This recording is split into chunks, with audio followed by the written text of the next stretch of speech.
여러분 안녕하십니까? 광주 MBC 뉴스투데이 시작합니다. 먼저 오늘의 주요 뉴스입니다. 전국적으로 코로나 확진자 수가 줄어드는 추세지만 광주의 확산세는 계속되고 있습니다. 광주시는 확진자가 특히 많은 북부 지역에 방역 인력과 예산을 집중하기로 했습니다. 코로나 확산 방지를 위해 정부가 추석 명절에 이동을 자제해달라고 호소하고 있습니다.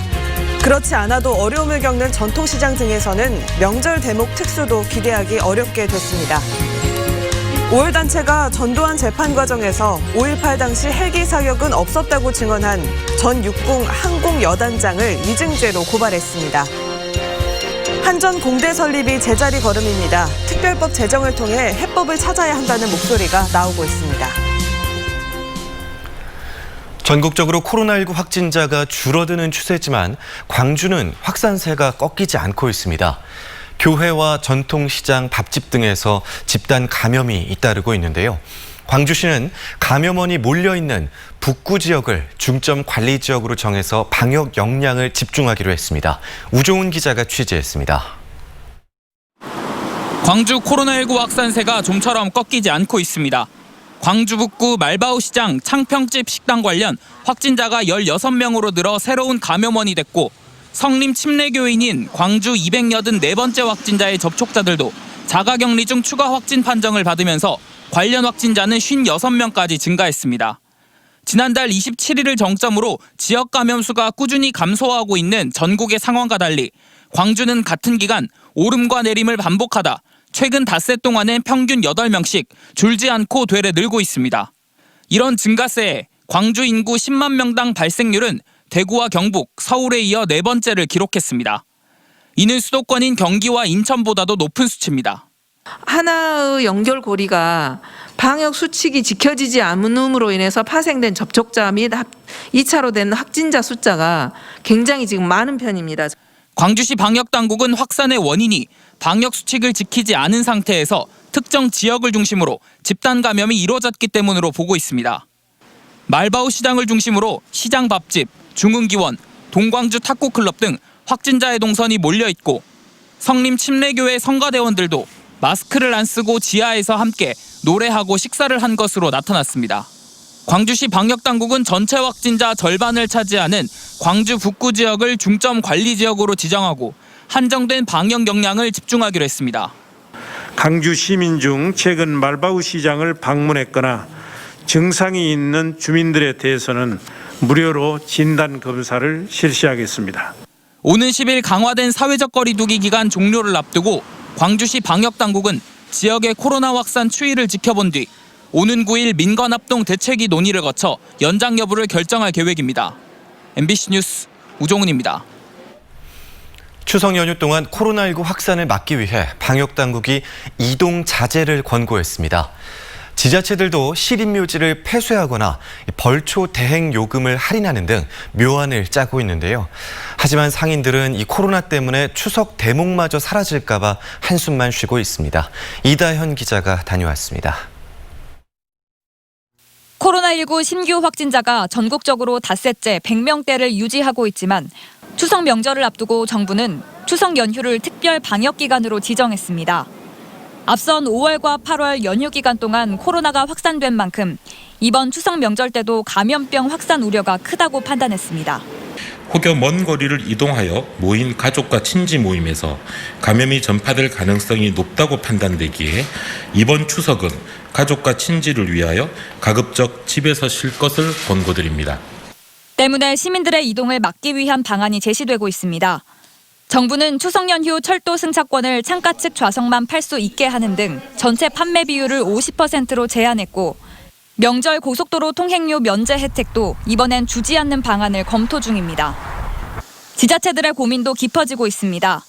인천시는 전국 지자체 중 최초로 추석 연휴 기간에 시립묘지를 폐쇄하는 대신 온라인 성묘와 차례 서비스를 제공하기로 했고 완도군도 귀성과 역귀성 자제를 당부하며 벌초 대행료를 40%까지 할인하는 서비스를 시행하기로 했습니다. 출항에 나가 있는 사람들이 많죠. 그분들이 여기를 안 오시고 전화 한 통화로 벌초를 할 수 있는 그런 서비스를 추진한다는 거죠. 정부가 이번 추석에 고향과 친지 방문을 자제해달라고 권고하면서 올해는 전통시장에서도 명절 특수를 기대하기 어렵게 됐습니다. 광주 재래시장에 확진자가 다녀갔다는 사실이 알려지면서 시장을 찾는 손님들의 발길이 끊겼는데 명절 때마저 이동 자제 권고 지시가 내려지면서 어려움이 커지게 됐습니다. 배송 서비스와 포장 판매라도 해서 어떻게든 매출을 올려보려고 하지만 아직까지는 신통치 않습니다. 요즘 너무 힘듭니다. 시장에 사람도 없고 코로나 문제 때문에 우리도 아침에는 한 9시나 열고 밤에는 한 5시나 문 닫고 그래요. 코로나 확산 이후 처음으로 맞는 추석 명절을 앞두고 정부와 시장 상인들이 긴장하고 있는 가운데 광주시는 방역 조치가 완료됐다며 시민들에게 재래시장 이용을 적극 호소했습니다. MBC 뉴스 이다현입니다.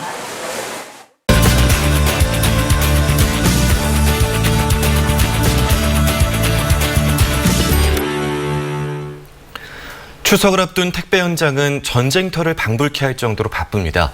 특히 올해는 코로나19와 태풍의 여파로 택배 업무가 가중된 상황인데요. 광주 지역 택배 노조가 분류 작업 인원을 확충해달라며 어제부터 일주일 동안 분류 거부 투쟁을 선언했습니다. 전국 택배 노동조합 호남지부 선창길 지부장과 이야기 나눠보겠습니다. 네, 지부장님 안녕하십니까? 네, 안녕하십니까. 요즘에 그 택배 업무가 어느 정도나 늘어난 건지 궁금한 건데요. 지난해와 비교를 하셔도 좋고요. 어떤지 좀 설명해 주시죠. 예, 지난해와 비교해서 현재 코로나로 모든 물량이 거의 30% 정도 증가했고요. 앞으로 명절 물량이 한 20% 정도 더 늘어날 것으로 예상하고 있습니다. 네, 그동안은 택배 기사들이 분류 작업을 계속해 왔는데 이번에 이렇게 거부를 선언하신 이유는 뭔가요?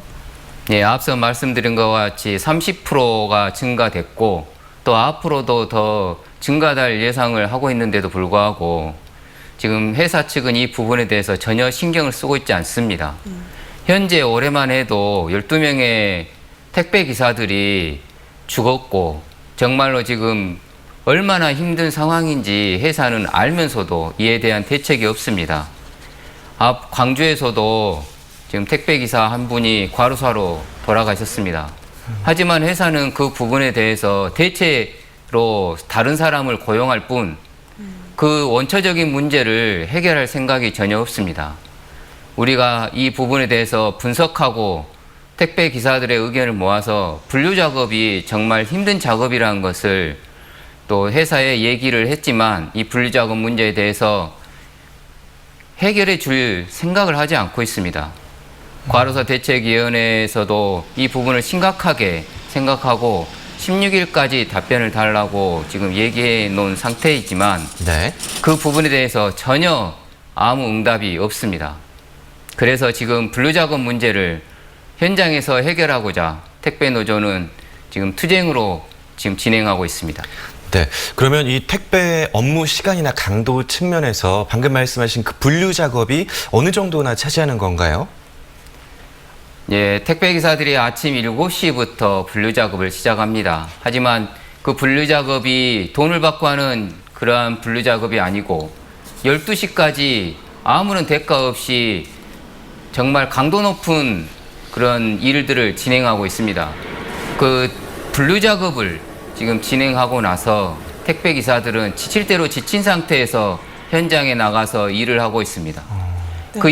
그 지친 상태에서 나가서 고객들을 맞는 그런 마음들 얼마나 힘들겠습니까? 네, 그렇군요. 네, 그렇다면 이 분류 작업 거부는 언제까지 이어가실 생각이신가요? 일단 광주 지역은 일주일간 하기로 했습니다. 하지만 16일까지 그 부분에 대해서 답변을 주지 않는다면 더 강력한 투쟁으로 나설 생각입니다. 네. 그러면 택배 기사들의 노동 강도를 낮추기 위해서 또 이렇게 개선해야 될 환경 어떤 것들이 있는지 짚어주시죠. 먼저는 너무 낮은 택배 배송료로 인하여서 많은 일을 할 수밖에 없는 택배 기사들이 안타깝습니다. 이 문제를 해결해 주기를 좀 바라고요. 조금 금방 말했던 것처럼 이 분류 작업 문제가 하루속히 해결된다면 15시간 가까이 일하는 택배 기사들의 노고가 한 네. 5시간 정도는 줄어들 것이라고 생각합니다. 네, 오늘 말씀 여기까지 듣겠습니다. 지금까지 선창길 지부장이었습니다. 고맙습니다. 오늘 말씀 고맙습니다.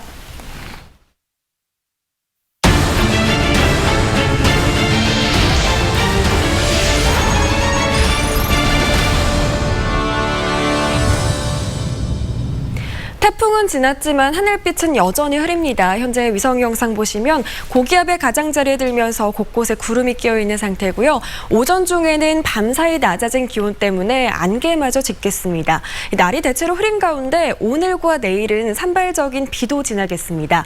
오늘은 광주와 전남 지역에 5에서 20mm가량의 비가 지나겠고요. 내일은 10에서 50mm가량의 비가 지날 것으로 예상됩니다.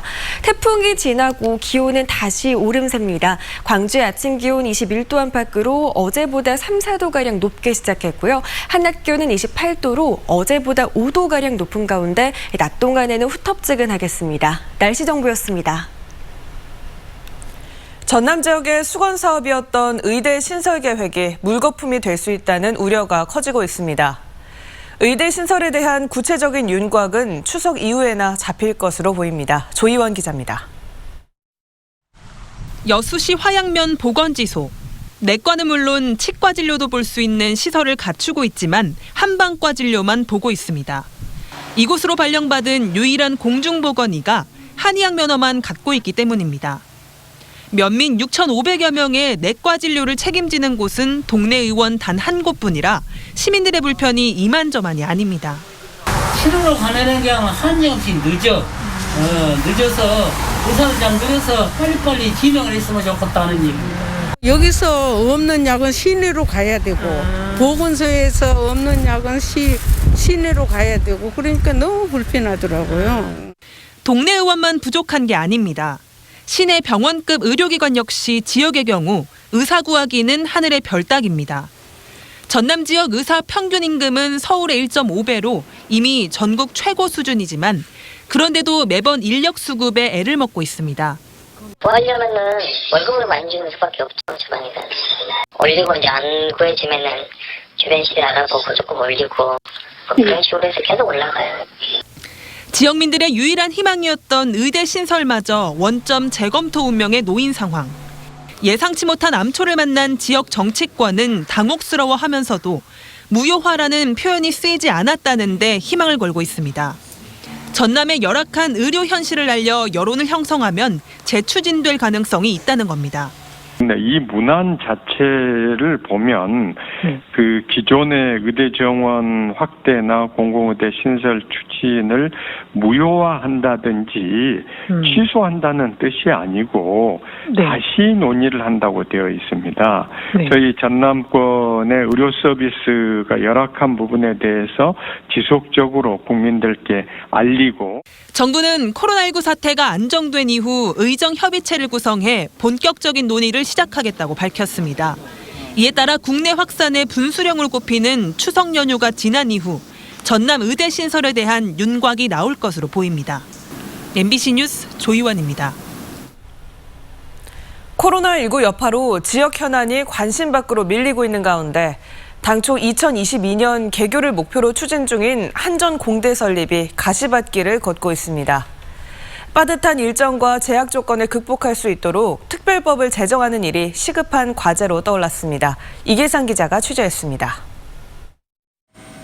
한전 공대 설계 공모를 통해서 당선작이 선정됐지만 건물 착공 절차는 여전히 더디기만 합니다. 현재 속도로는 내년 상반기쯤에나 1단계 설계 작업이 완료될 것으로 전망됩니다.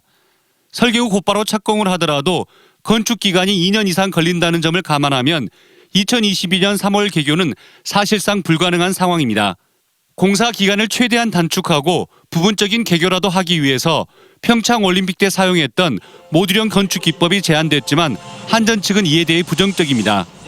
모듈형으로 지어도 21년 2월까지 준공을 못할 뿐만 아니라 모듈형으로 그 임안을 다 지어가지고 개교를 하라는 것은 사실 세계적인 대학의 모습이 될 수는 없죠.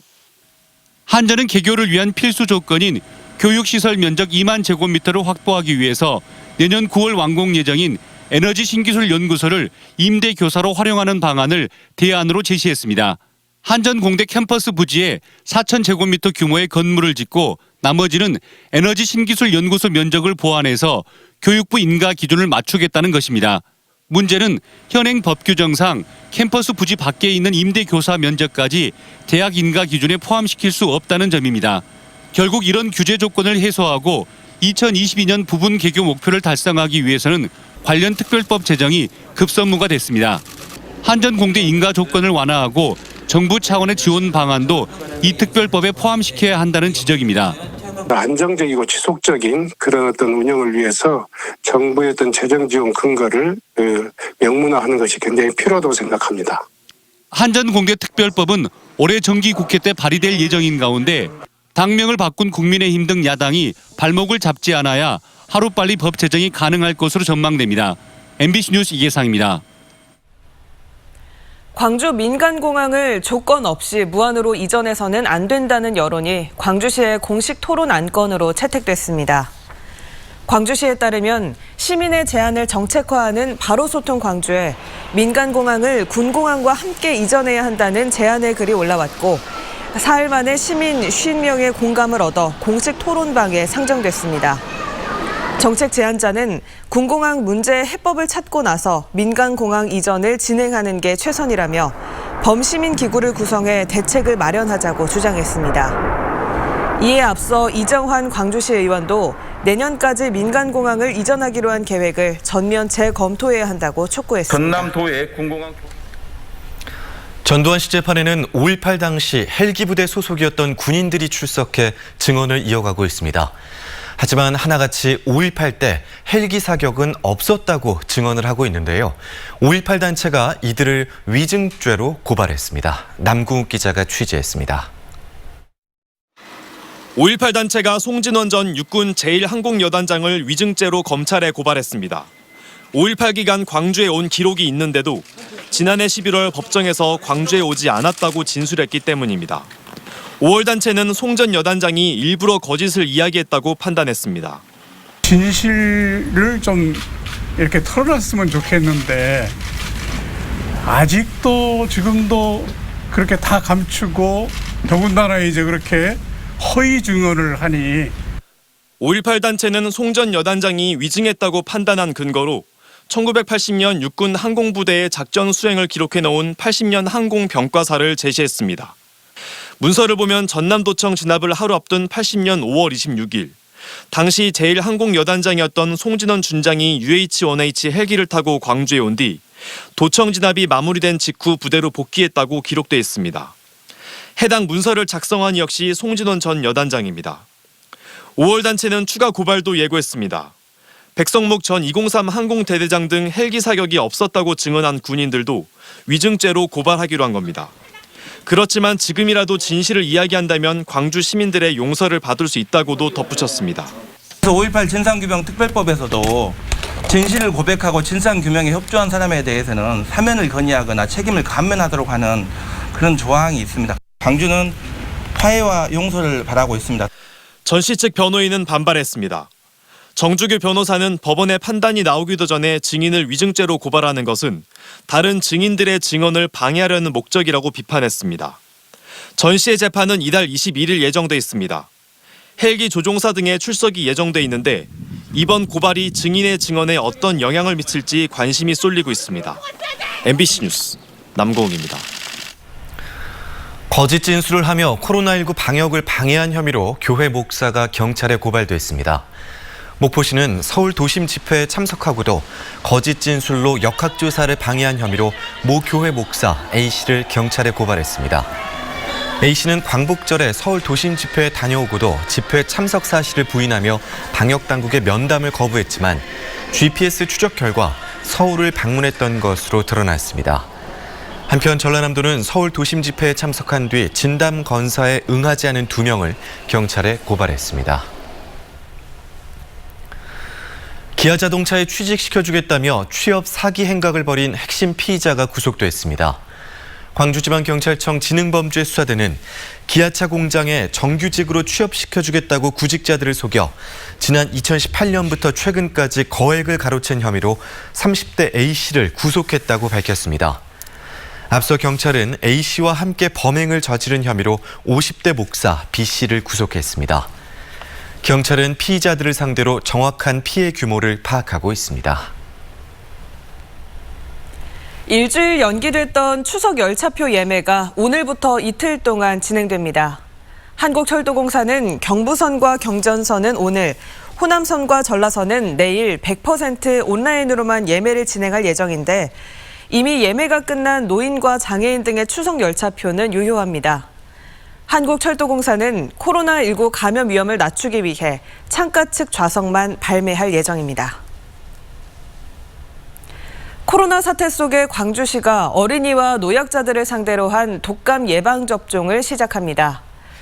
광주시는 생후 처음 독감 예방 백신을 접종하는 생후 6개월 이상 어린이를 대상으로 오늘부터 지정 의료기관에서 무료 접종을 시작한다고 밝혔습니다. 시민들이 몰릴 걸 감안해 청소년과 임신부는 오는 22일부터, 만 75세 이상 노인은 다음 달 13일부터 순차적으로 접종이 시작됩니다. 광주시는 예년에 독감 예방접종을 시행했던 보건소의 경우 코로나 진료소 운영으로 접종이 어려운 만큼 지정 의료기관 사전 예약을 통해 접종해 줄 것을 당부했습니다. 광주 상공회의소가 광주시와 공동으로 광주형 일자리 인증에 참여할 기업을 오는 25일까지 모집하기로 했습니다. 광주형 일자리 인증 기업은 광주형 일자리 4대 의제인 적정 임금과 적정 노동, 노사 책임 경영, 원하청 관계 개선 중에 2개 이상을 실행하고 양질의 일자리를 만드는 데 노력한 기업을 대상으로 평가를 거쳐 선정합니다. 선정된 기업은 종업원 수에 따라 2천만 원에서 8천만 원까지 지원금이 차등 지급되고 금융과 세제 혜택도 제공됩니다. 코로나19 위기로 전남 지역 어린이집 1,087곳이 휴원 중인 가운데 어린이집 원생의 35%인 15,300여 명이 긴급 보육을 이용하고 있는 것으로 나타났습니다. 전남에서는 지난달 28일 첫 휴원 조치가 내려진 이후 22%의 긴급 보육률을 기록했지만 휴원 기간이 길어지면서 등원하는 어린이들이 점차 늘고 있습니다. 완도산 수산물로 만든 가정 간편식이 베트남 유통업체와 120만 불의 수출 계약을 맺는 등 세계 시장을 공략하고 있습니다. 이번 수출 계약은 지난 2일부터 사흘 동안 이뤄진 화상 수출 상담회를 통해 이뤄졌으며 간편하게 먹을 수 있는 전복죽과 전복 카레, 다시마 김치 등의 간편식이 포함됐습니다.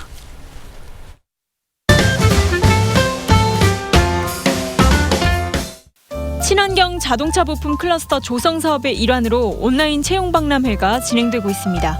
자동차 부품 기업을 비롯해 80여 개 기업이 참여하는데요. 실시간 채용 설명회와 기업 채용관 이벤트가 운영됩니다. 온라인 면접은 스마트폰 앱 직감을 활용해 가능하며 서류 제출 후 영상 면접하는 방식으로 진행됩니다. 아침 저녁으로 선선한 요즘 단풍 절정 시기를 예상한 전망이 나왔습니다. 민간 기상정보회사 153 웨더에 따르면 무등산은 10월 23일, 지리산은 10월 13일에 첫 단풍이 예상되는데요. 각각 11월 7일과 11월 4일 절정을 맞이할 예정입니다. 153 웨더는 기온이 낮을수록 단풍이 빨라지는데 올해는 9월 기온이 평년보다 높을 것으로 예상돼 단풍이 평년보다 늦다고 분석했습니다. 사회적 참사 특별조사위원회가 가습기 살균제 참사와 관련된 연구 내용을 온라인으로 전시했습니다. 가습기 살균제 참사의 진실, 빼앗긴 숨은 참사 원인이 된 가습기 살균제 제품과 피해자의 고통, 진상규명 노력을 보여주는데요. 특히 희생자 유품 등을 전시해 가습기 살균제 참사의 심각성을 알립니다. 영산 강변에 있는 담양 대나무 군락지가 천연기념물로 지정됩니다. 담양 태몽리 대나무 군락은 평균 높이 18m, 지름 2cm에서 12cm의 대가 분포하는 군락지로 황조롱이 등 야생 동식물들의 서식처기도 한데요. 문화재청은 영산 강변과 어우러져 경관이 뛰어나고 대나무 자체도 우리 생활문화와 밀접해 가치가 크다고 설명했습니다.